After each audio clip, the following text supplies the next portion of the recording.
Shalom, selamat pagi, selamat hari Minggu, selamat beribadah. Kita memuji, memuliakan Tuhan, dan kita akan mendengarkan firman Tuhan yang akan memberikan kita kekuatan dan pertolongan di dalam setiap perjalanan hidup kita. Mari kita tundukkan kepala kita berdoa. Bapa kami yang di surga, terpujilah namamu Tuhanku Yesus Kristus. Kami bersyukur dan terima kasih ya Bapa untuk penyertaan-Mu sepanjang malam hari Tuhan. Tuhan memberikan napas hidup yang baru di pagi hari. Kami masih dapat Tuhan memberikan kesempatan kepada kami untuk memuji menyembah Engkau Tuhan. Kami percaya Tuhan, semua ini karena kasih kemurahan-Mu Bapa. Terima kasih Bapa. Layakkan kami Tuhan untuk menghampiri Engkau. Urapi kami Bapa, berkati kami Tuhan. Kami menyerahkan ibadah ini dari awal, pertengahan sampai akhirnya hanya di dalam nama Tuhanku Yesus Kristus. Haleluya. Amin.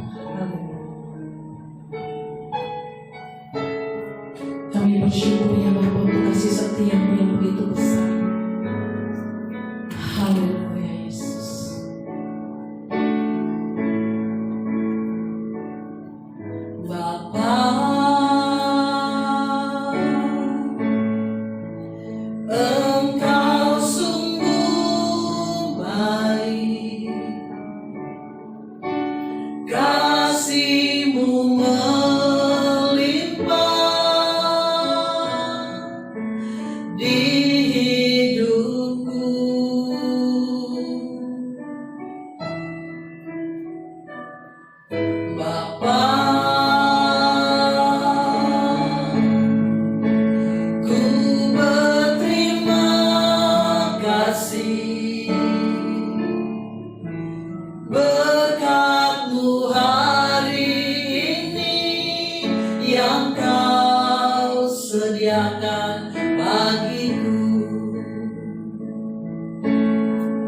Syukurku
Haleluya Yesus. Besar setiamu Bapa. Haleluya. Kami bersyukur ya Haleluya. Terima kasih Yesus. Kami bersyukur. Kami bersyukur Bapa. Terima kasih.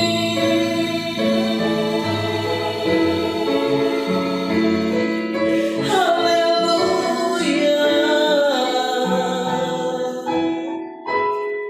Haleluya. Terima kasih Bapa. Engkau baik Tuhan. Kami percaya kepadamu Yesus dengan segenap hati dan jiwa kami. Engkaulah yang selalu memberikan pertolongan di dalam setiap kehidupan kami Bapa.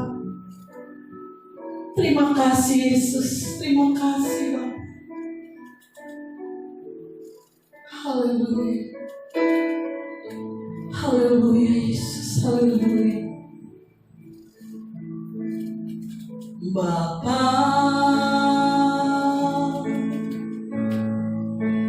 pegang tanganku.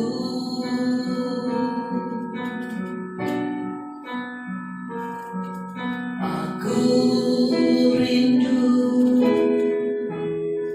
saat teduh bersama. Tetap aku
Kami percaya Tuhan penyertaan-Mu selalu di dalam kehidupan kami. Terima kasih Yesus, terima kasih. Terima kasih Bapa, Engkau baik Tuhan. Terima kasih Yesus. Haleluya Yesus. Mari kita bersama-sama berdoa yang sudah diajarkan oleh Tuhan kita Yesus Kristus. Haleluya. Bapa kami yang di surga, dikuduskanlah nama-Mu, datanglah kerajaan-Mu, jadilah kehendak-Mu di bumi seperti di surga. Berikanlah kami pada hari ini makanan kami yang secukupnya, dan ampunilah kami akan kesalahan kami, seperti kami juga mengampuni orang yang bersalah kepada kami. Dan jangan membawa kami ke dalam pencobaan, tetapi lepaskanlah kami daripada yang jahat. Karena Engkau yang punya kerajaan dan kuasa dan kemuliaan sampai selama-lamanya. Haleluya, amin. Puji nama Tuhan. Kita akan mendengarkan firman Tuhan. Kita percaya kita akan menerima berkat yang luar biasa pada pagi hari, di hari Minggu ini. Kita percaya firman Tuhan adalah terang bagi jalan kita, yang selalu memberikan kekuatan di dalam kehidupan kita. Amin. Mari kita sama-sama kita angkat pujian ini. Haleluya.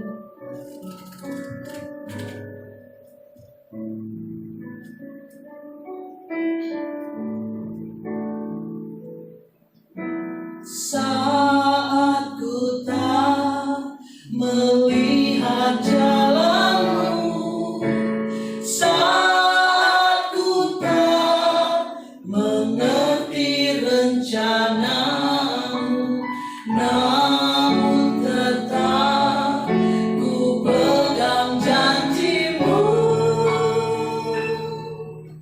Pengharapanku hanya padamu, hatiku percaya,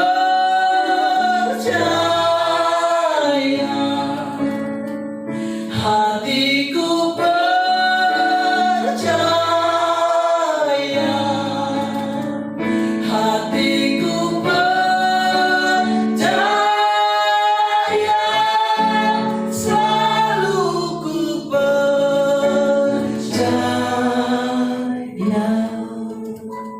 Kita ulangi pujian ini dengan sungguh-sungguh. Haleluya. Saat ku tak melihat jalan-Mu, saat ku tak mengerti rencana-Mu, namun tetap ku pegang janji-Mu.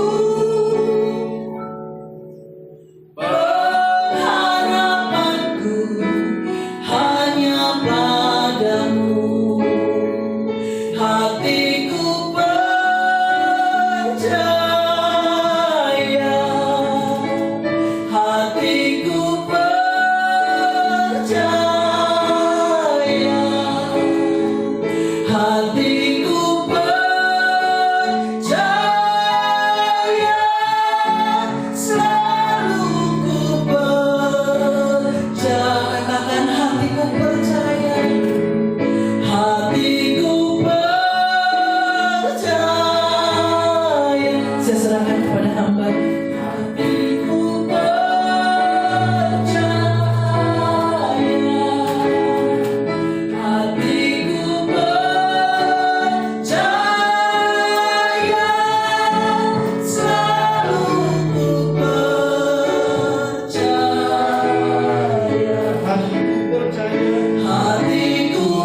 Kami akan sekuat tenaga Tuhan untuk percaya kepada Tuhan.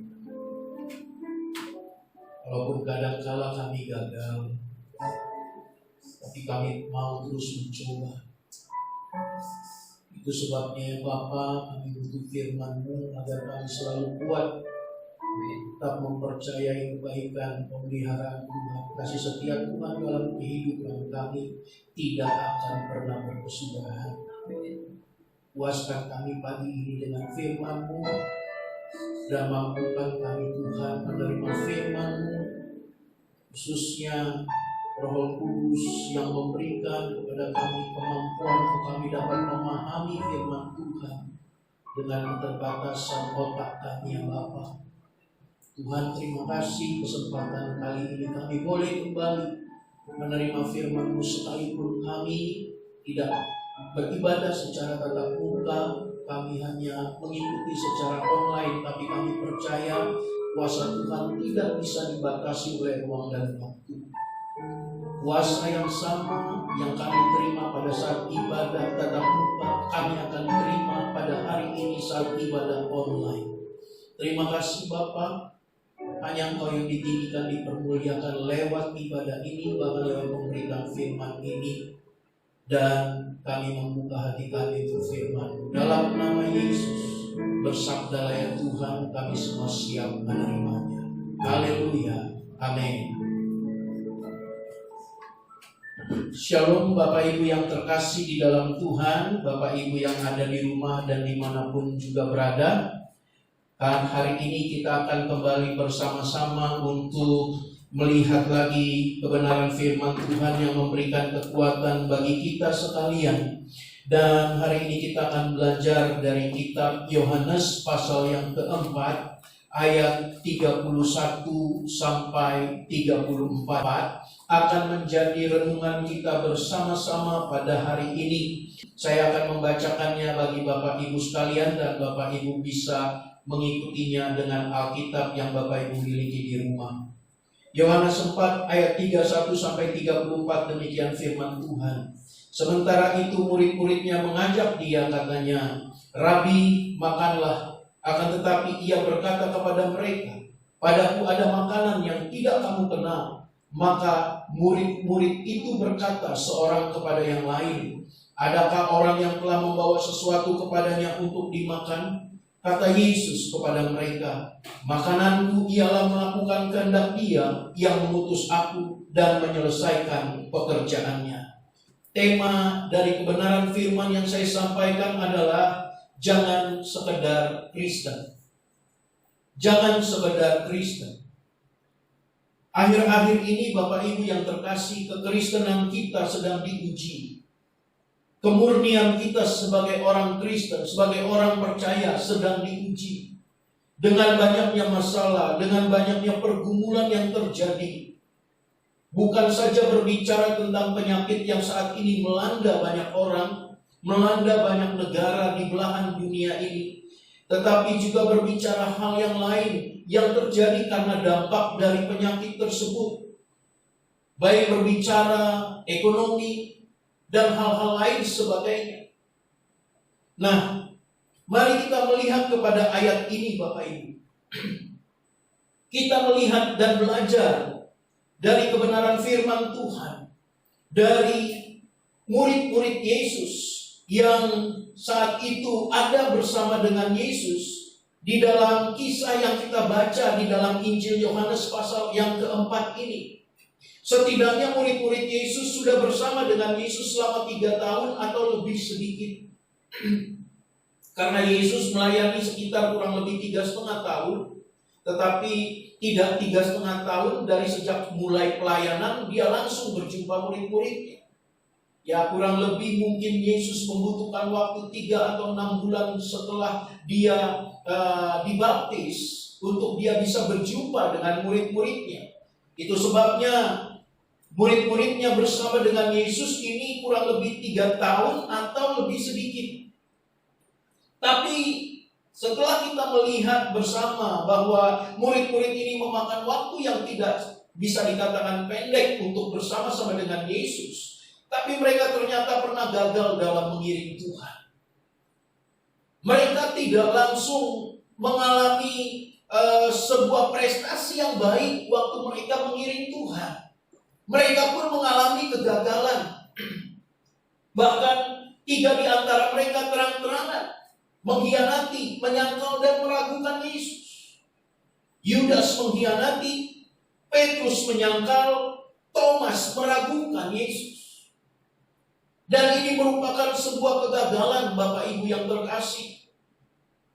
Walaupun kita harus memahami dengan baik, sebenarnya hal ini tidak bisa terjadi dalam kehidupan mereka para murid. Karena mereka bukan hanya mendengar Yesus mengajar, tetapi bahkan tinggal bersama dengan Yesus. Dalam hal ini mereka menjadi saksi mata kehidupan Yesus secara langsung. Jadi mereka bukan hanya mendengar Yesus berbicara atau mengajar pada saat itu, tetapi mereka ada bersama dengan Yesus, tinggal bersama dengan Yesus, tidur di mana Yesus tidur, makan apa yang Yesus makan. Bahkan mereka melihat tindakan-tindakan Yesus. Dengan kata lain, mereka melihat bagaimana Yesus bertindak, bagaimana dia memperlakukan orang lain. Mereka melihat bagaimana Yesus berkata-kata kepada orang lain pada saat Yesus berinteraksi. Karena 24 jam, 12 murid ini selalu ada di samping Yesus. Tetapi sungguh aneh, ternyata mereka gagal. Mereka pernah setidaknya mengalami kegagalan. Kegagalan mereka saat sebelum Yesus naik ke surga bukan karena Yesus gagal mendidik mereka. Jadi kegagalan yang dialami oleh murid-murid Yesus itu dialami sebelum Yesus naik ke surga, Bapak Ibu. Tetapi setelah Yesus naik ke surga, Roh Kudus dicurahkan, disinilah mereka mengalami pembaharuan dan mereka menjadi orang yang berbeda. Bagaimana akhirnya mereka bisa melayani Tuhan Yesus dengan penuh kesatuan hati, dengan maksimal, sampai mereka pada akhirnya bahkan hidupnya mempermuliakan Tuhan sampai matinya. Tetapi kegagalan mereka sebelum Yesus naik ke surga, jangan kita berpikir ini karena Yesus gagal mendidik mereka. Tuhan tidak pernah gagal mendidik anak-anak. Dia tidak pernah gagal mendidik kita. Karena dia tidak pernah salah dalam menerapkan pendidikan dalam kehidupan setiap orang-orang yang dia kasih. Jadi bukan karena Yesus gagal mendidik mereka, tetapi kegagalan mereka lebih kepada kurangnya mereka mengenal Yesus lebih dalam. Karena harus kita akui, saat mereka mulai ikut Yesus, sekalipun pada waktu Yesus mencoba untuk mencari murid-murid bagi pelayanannya, dan waktu Yesus menawarkan kepada 12 murid ini untuk melayani bersama-sama, sekalipun para murid ini mereka mengatakan siap, mereka mengatakan mau melayani bersama dengan Tuhan, tapi perlu kita ketahui bahwa mereka belum mengalami pembaharuan. Mereka belum mengalami pembaharuan baik secara hati maupun pikiran. Mereka belum di-refresh baik mind maupun soul-nya. Refresh your mind and soul. Ini harus terjadi di dalam hidup kita. Diperbaharui hati dan pikiran kita, Bapak Ibu. Mereka belum mengalami pembaharuan itu. Waktu mereka mengatakan, siap Tuhan, aku mau melayani bersama dengan Engkau. Lebih kepada satu motivasi. Karena mereka melihat Yesus. Dan mereka memandang Yesus sebagai orang yang bisa membawa mereka lepas dari perbudakan dan penjajahan Romawi. Lebih kepada sisi politik, bukan kepada berbicara keselamatan. Jadi waktu mereka gagal karena mereka kurang mengenal Yesus lebih dalam. Mereka kurang mengenal orang yang mereka ikuti, orang yang mereka layani. Mereka tidak kenal dengan dalam yang mereka kenal bahwa dia ini dipandang sebagai seorang nabi. Dia dipandang sebagai seorang guru yang layak mengajar. Dia dipandang sebagai seseorang yang datang dari Tuhan karena melakukan mujizat. Tidak lebih. Itu sebabnya kalau kita ingat di dalam Alkitab, di salah satu kitab Injil, Tuhan Yesus pernah berkata kepada murid-muridnya, dia memberikan pertanyaan, menurut kamu siapakah aku? 12 murid Yesus jawabannya tidak sama. Dan sebagian besar jawabannya hanya mengatakan bahwa Yesus sekedar nabi, layaknya nabi-nabi di dalam perjanjian lama. Di sini kita bisa melihat dengan baik bahwa ternyata mereka tidak mengenal Yesus dengan dalam. Dan hal di mana mereka tidak mengenal Yesus dengan dalam juga dibuktikan dari beberapa perkataan Yesus yang mereka salah artikan. Beberapa perkataan Yesus yang mereka salah pahami. Di dalam Yohanes 4 ayat 32 sampai 33, kita lihat Yohanes 4 ayat 32 sampai 33 tadi, dikatakan, akan tetapi ia berkata kepada mereka, padaku ada makanan yang tidak kamu kenal. Maka murid-murid itu berkata seorang kepada yang lain, adakah orang yang telah membawa sesuatu kepadanya untuk dimakan? Perhatikan kata ayat 33, maka murid-murid itu berkata seorang kepada yang lain. Jadi murid-murid itu saling bisik-membisik. Mereka berpikir apa yang dimaksud oleh Yesus. Makanan yang waktu Yesus katakan, padaku ada makanan yang tidak kamu kenal. Makanan di situ mereka pahami sebagai makanan yang mereka pahami, yaitu makanan yang mereka bisa nikmati. Padahal bukan itu perkataan Yesus. Di sini kita melihat bagaimana mereka menyalahartikan atau salah memahami perkataan Yesus. Di dalam Markus 9 ayat 32. Kita lihat sekali lagi Bapak Ibu. Markus 9 ayat 32. Mereka pun salah mengartikan perkataan Yesus. Markus 9 ayat 32 dikatakan demikian. Mereka tidak mengerti perkataan itu, namun segan menanyakannya kepadanya. Mereka tidak mengerti perkataan itu, namun segan menanyakannya kepadanya. Jadi jelas, banyak perkataan-perkataan Yesus yang mereka nggak pahami, yang mereka salah artikan. Ini membuktikan mereka tidak mengenal dengan benar. Mereka tidak mengenal dengan dalam siapa Yesus. Saya berikan satu contoh lagi. Yohanes 14 ayat 7 sampai 8. Di sini pun mereka salah mengartikan perkataan Yesus. Yohanes 14 ayat 7 sampai 8 mengatakan demikian. Sekiranya kamu mengenal aku, pasti kamu juga mengenal Bapakku. Sekarang ini kamu mengenal dia dan kamu telah melihat dia. Kata Filipus kepadanya, Tuhan, tunjukkanlah Bapa itu kepada kami, itu sudah cukup bagi kami. Perkataan Yesus di ayat yang ke-7 dari Yohanes pasal 14 jelas menunjuk kepada Yesus sendiri. Jika kamu sudah melihat dia, jika kamu sudah mengenal dia, kamu sudah melihat dia. Tapi Filipus masih bertanya, Tuhan tunjukkan Bapa itu kepada kami. Jadi Bapak Ibu yang terkasih, jelas di sini bahwa kenapa murid-murid Yesus walaupun 3,5 tahun atau 3,5 tahun kurang sudah mengikut Yesus dan sering di samping Yesus, tetapi mereka tidak memahami perkataan-perkataan Yesus sehingga ini membuat mereka gagal dalam mengiring Tuhan dan akhirnya kita mengerti. Kegagalan mereka dikarenakan karena mereka kurang dalam mengenal Yesus. Sebagai anak-anak Tuhan, tentunya kita tidak mau pengiringan kita kepada Tuhan yang sudah berjalan sekian lama berakhir dengan kegagalan. Seperti para murid sebelum kenaikan Yesus ke surga. Saya yakin dan percaya Bapak Ibu di rumah, berapa lama Bapak Ibu menjadi Kristen, pasti tidak ada di antara kita yang kemudian ingin bahwa pengiringan kita kepada Tuhan setelah sekian lama kita menjadi Kristen, bahkan mungkin kita terjun dalam pelayanan, tapi pada akhirnya pada waktu Yesus datang, dia mengatakan, aku tidak kenal kamu, enyahlah kamu hai pembuat kejahatan. Kalau Tuhan Yesus mengatakan demikian, kita pasti bertanya pada Tuhan, Tuhan salah saya apa? Di mana salah saya? Saya mengiring Tuhan. Saya menjadi orang Kristen sejak lahir. Bahkan saya melayani Tuhan. Pasti kita nggak ada yang mau. Tapi kan nggak bisa Bapak Ibu. Kalau itu terjadi kita nggak bisa protes. Karena haknya ada di tangan Tuhan. Yang memberikan nilai kepada kita pada akhirnya bukan diri kita. Tetapi Yesus sendiri.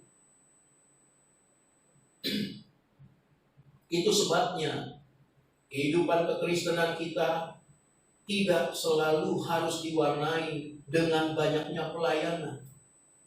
Tetapi kehidupan kekristenan kita seharusnya diwarnai dengan kesetiaan.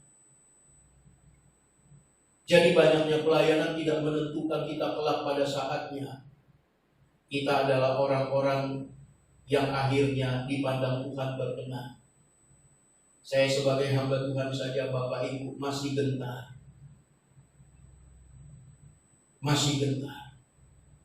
Kalau saya ingat perkataan Tuhan di dalam Alkitab bahwa penghakiman itu dimulai dari rumahku, kata Tuhan.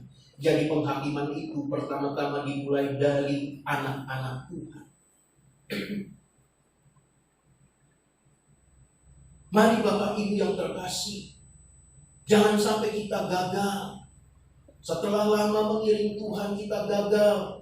Seperti murid-murid Yesus yang mengalami kegagalan sebelum Yesus naik ke surga. Karena sebelum Yesus naik ke surga, setelah Yesus disalibkan dan dikuburkan, murid-murid ini semua kembali kepada profesi mereka masing-masing.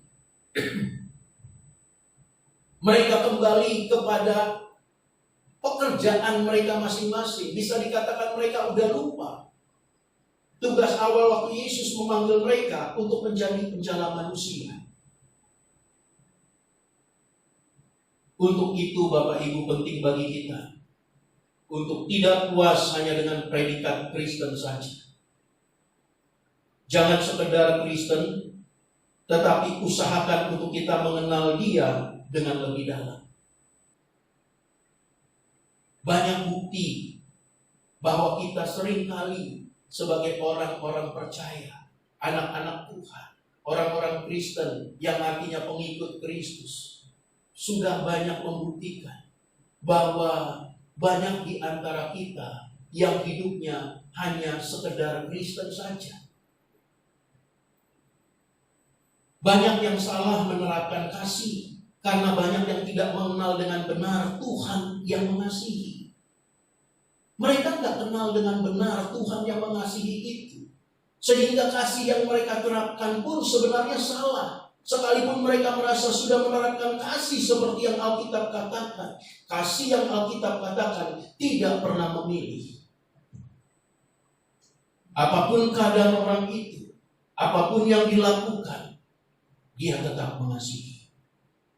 Tapi kasih yang sekarang ada, selama orang itu menyenangkan, selama orang itu tidak merugikan, selama orang itu mendukung pikirannya atau memiliki kesamaan dengan keinginan-keinginannya, baru bisa mengasihi.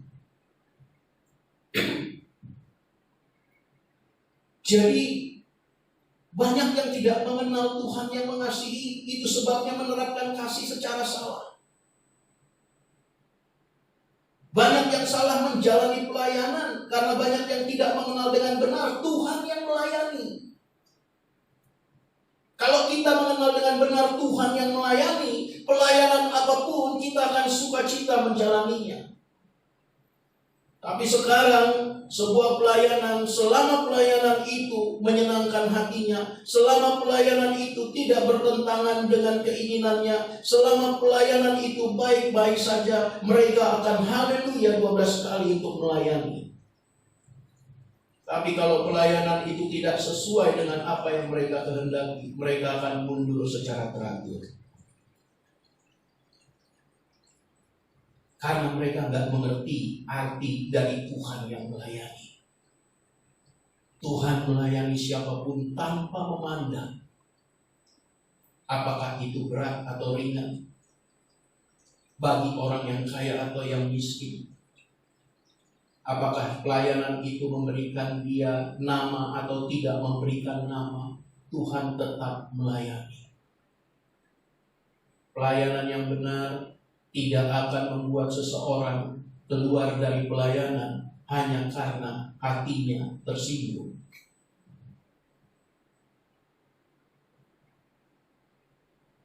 Banyak yang salah menjalani hidup berdoa dan bersyafaat karena banyak yang tidak mengenal dengan benar Tuhan yang berdoa dan bersyafaat. Banyak yang gak suka berdoa, banyak yang gak suka bersyafaat, tapi mengatakan aku mengasihi Tuhan. Tuhan yang kita kasih, Tuhan yang senantiasa bangun jam 3 pagi untuk berdoa dan bersyafaat. Kalau Bapak Ibu ingin tahu, baca dalam kitab Markus pasal yang ketiga. Jam 3 pagi Yesus sudah bangun dan mulai berdoa. Saya nggak mengatakan Bapak Ibu harus bangun jam 3 pagi seperti Yesus. Tapi setidaknya kalau engkau betul-betul mengenal Tuhan yang berdoa dan bersyafaat, engkau akan sukacita kalau engkau diajak berdoa atau berdoa menjadi kesukaanmu.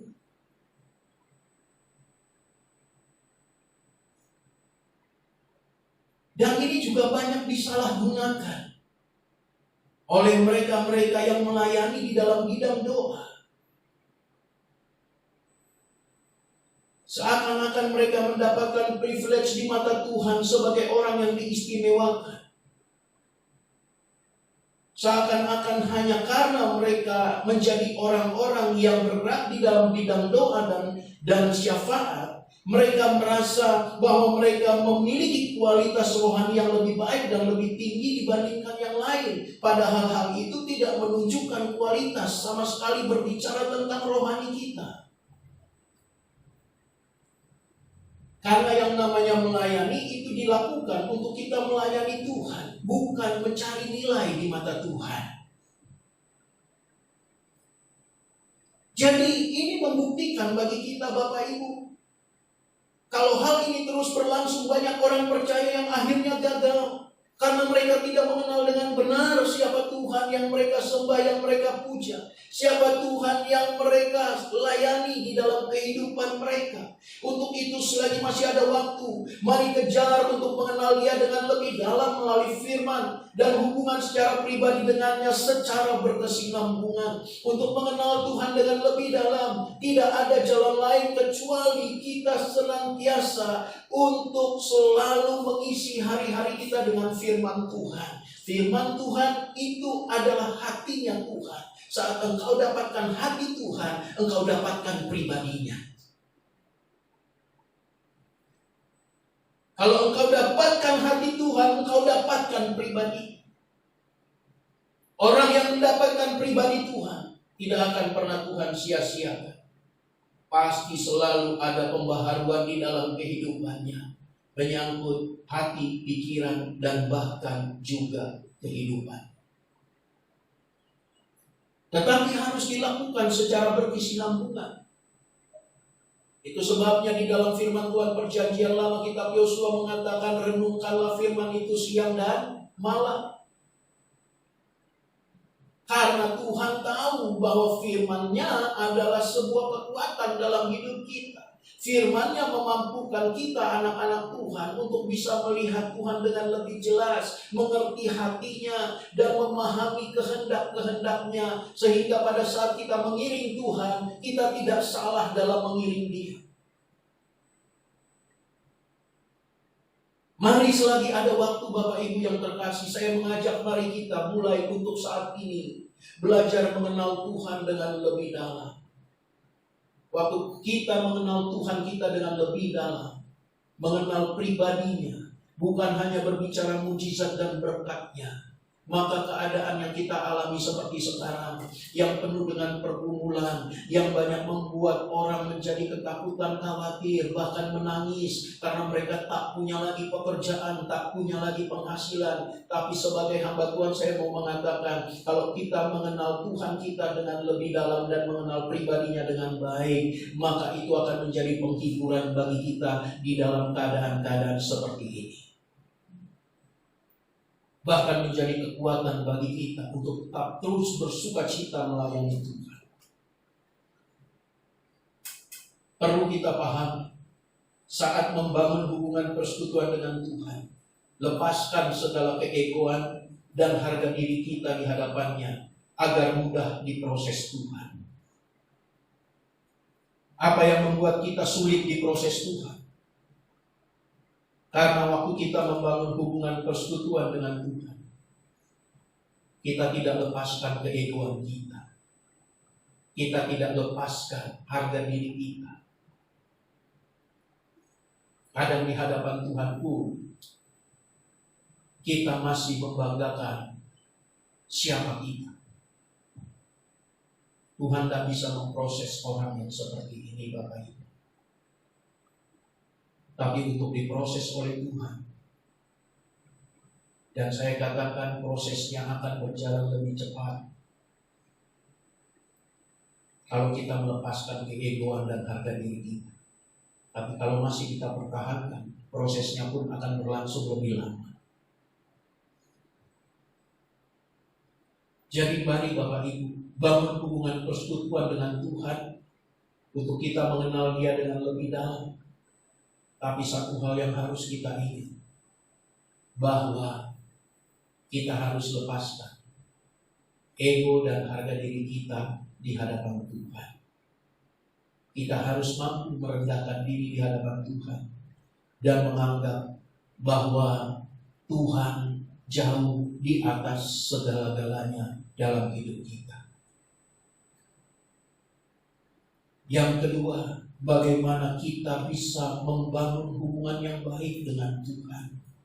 Dan bagaimana kita bisa mencapai pengenalan yang benar dengan Tuhan.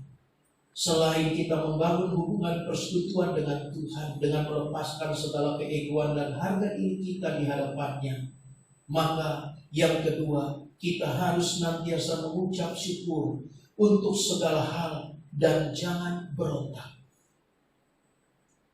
Mengucap syukur dan jangan berontak. Lakukan apa yang masih bisa kita lakukan waktu Tuhan izinkan suatu pergumulan dalam hidup kita. Tapi kalau sudah di luar kemampuan kita, jangan coba-coba cari cara yang lain kecuali mengandalkan Tuhan. Mengucap syukur dan untuk segala hal dan jangan berontak. Sehingga kita bisa belajar mengenal Dia lewat proses kehidupan yang Tuhan izinkan terjadi dalam hidup kita. Kalau kita tidak mengucap syukur dan berontak terhadap satu keadaan yang Tuhan izinkan terjadi dalam kehidupan kita, kita tidak akan pernah bisa belajar tentang proses kehidupan yang kita jalani. Karena proses itu akan berlangsung sangat panjang dan kita tidak akan pernah melihat hasilnya. Sekali lagi bukan karena Tuhan gagal mendidik kita. Kadangkala proses Tuhan berlangsung lama bukan karena Tuhan pandang bahwa si A anaknya ini prosesnya cukup sekian lama, sedangkan si B anaknya ini haus jauh lebih lama. Tuhan tidak pernah pilih kasih Bapak Ibu. Tapi yang membuat proses kehidupan kita berjalan lebih lama karena kita tidak merendahkan diri di hadapan Tuhan. Kita berontak kepada Tuhan dan kita mau Tuhan mengikuti apa yang kita kehendaki dibandingkan kita mengikuti apa yang Tuhan kehendaki. Jadi prosesnya panjang. Tapi kalau kita mencoba untuk kita tunduk, prosesnya pasti akan lebih pendek. Mau cepat atau lambat sebuah proses itu tergantung kita. Kalau merendahkan diri, orang pun akan melembut kepada kita. Orang pun tidak akan memproses dengan panjang masalah yang kita hadapi. Kalau manusia saja begitu, apalagi Bapa di surga. Amin. Jadi jangan sekedar Kristen. Pastikan kita orang Kristen, tapi memiliki pengenalan yang benar akan Tuhan. Hal itu akan membuat kita menjadi senantiasa orang-orang yang mengucap syukur kepada Tuhan. Selamat hari Minggu, Tuhan Yesus memberkati. Mari Bapak Ibu yang terkasih dalam Tuhan, kita siapkan hati dan pikiran kita. Haleluya, haleluya. Untuk meresponi firman Tuhan. Haleluya. Haleluya Yesus. Setiap kita merenungkan firman Tuhan ini dan kita minta kekuatan daripada Roh Kudus memampukan kita untuk melakukan firman yang kita terima. Firman Tuhan mengatakan hari-hari ini semakin jahat. Kalau cuma sekedar Kristen saja, kita akan kalah oleh dunia. Kalau cuma mengandalkan identitas sebagai orang yang beragama saja, Anda akan pernah kuat untuk tetap berdiri tegak sampai Tuhan datang kedua kalinya ke dalam dunia ini. Tapi saat kita menjadi anak-anak Tuhan yang memiliki pengenalan yang benar akan Tuhan, kita pasti akan tetap kuat berdiri di hadapan Tuhan sampai Dia datang menjemput kita sekali. Mari usahakan diri kita, selagi masih ada waktu, selagi masih ada kesempatan, kejar untuk mengenal Dia lebih dalam. Kejar untuk mendapatkan hatinya, mendapatkan pribadi. Pelayanan tidak menunjukkan kita sudah mendapatkan hati Tuhan. Karena seringkali pelayanan hanyalah sebuah hiasan di dalam hidup kekristenan kita.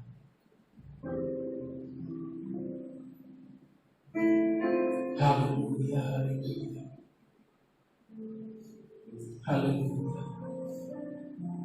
Mari kita responi firman Tuhan, kita katakan, inilah yang kurindukan.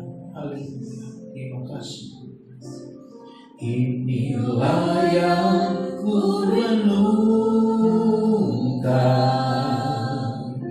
setiap waktu. Haleluya. Nyanyian pujian dan pengagungan kepadamu. Biarlah manis kau dengar Tuhan, manis kau dengar Tuhan, dan hatiku bersuka karena-Mu. Inilah yang kurenungkan, inilah yang kurenungkan setiap waktu. Nyanyian pujian dan pengagungan kepadamu. Biarlah manis kau dengar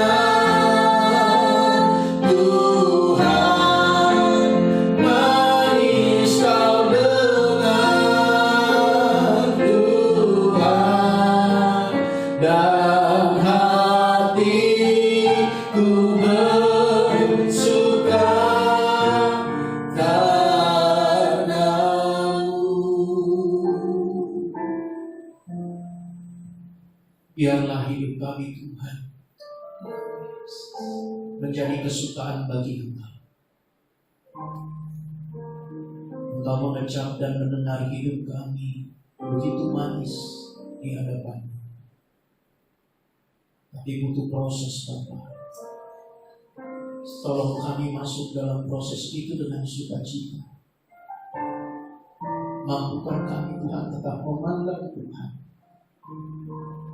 Apapun yang kami hadapi, apapun yang kami alami, jangan itu membuat kami undur untuk melayani Tuhan. Jangan itu membuat kami lelah, tapi semakin memberi kami semangat untuk melihat bagaimana kebaikan Tuhan dinyatakan dalam hidup kami. Terima kasih Bapa. Mampukan kami melakukan firman-Mu, mampukan kami menjadi Kristen-Kristen yang betul-betul terberkati. Kristen-Kristen sejati yang tidak sekedar Kristen, tapi kami mengenal Tuhan kami yang kami puja, kami layani dengan benar. Terima kasih Bapa, kami bersyukur. Kami kembalikan segala puji, hormat, kemuliaan hanya bagi Tuhan. Demi dan hanya di dalam nama anak-Mu Yesus Kristus Tuhan kami yang hidup, kami menaikkan syukur kami pada-Mu. Haleluya. Amin.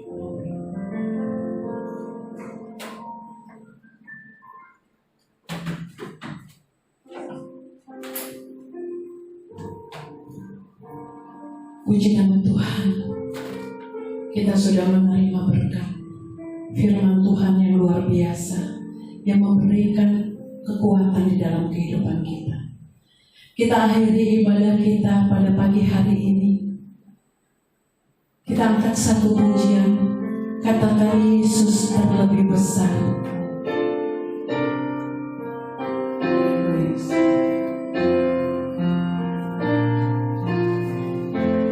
Yesus terlebih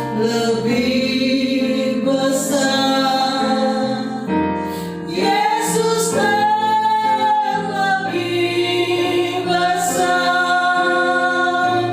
di dalamku,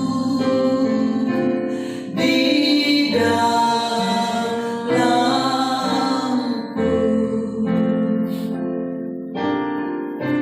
Yesus terlebih besar. Yesus terlebih besar di dalamku selama-lamanya. Katakan Yesus terlebih besar. Yesus terlebih besar. Yesus terlebih besar. Saya serahkan kepada-Mu.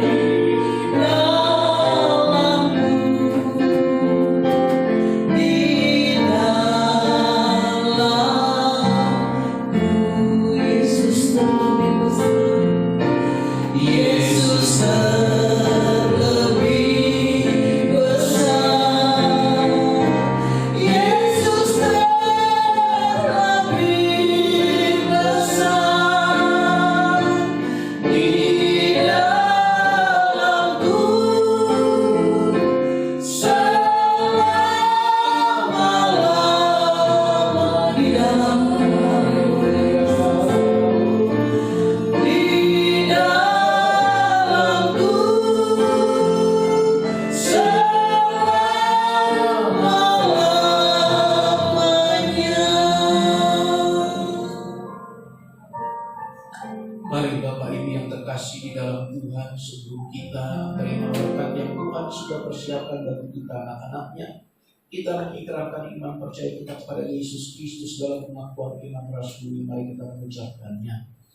Aku percaya kepada Allah, Bapa yang Maha Kuasa, Khalil langit dan bumi, dan kepada Yesus Kristus, anaknya yang tunggal Tuhan kita, yang dikandung daripada Roh Kudus, lahir dari anak darah Maria, yang menderita sengsara di bawah pemerintahan Pontius Pilatus, disalibkan, mati dan dikuburkan, turun dalam kerajaan maut, pada hari yang ketiga bangkit pula dari antara orang mati, naik ke surga, duduk di sebelah kanan Allah Bapa yang Maha Kuasa, dan dari sana akan datang untuk menghakimi orang yang hidup dan yang mati.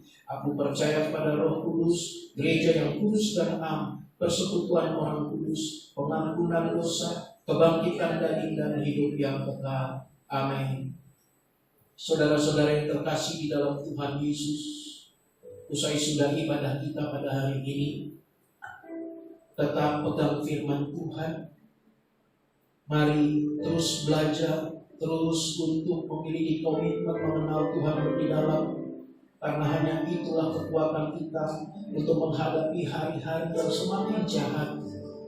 Dan saat ini Tuhan juga akan membuat kita lebih bersukacita dengan berkat yang Dia persiapkan untuk Bapak, Ibu, dan saya. Sekarang arahkan hati kita kepada Tuhan dan dengan iman terimalah segala berkat dan rahmat dari Allah Bapa di surga, cinta kasih daripada Tuhan kita Yesus Kristus, penghiburan kekuatan daripada Roh Kudus turun dalam kehidupan kita, menjadikan kita pribadi yang kuat dan setia di dalam Tuhan. Hari ini, esok, sampai Maranatha, Yesus datang kedua kali menjemput kita sekalian. Haleluya. Amin.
Selamat hari Minggu, Tuhan Yesus memberkati.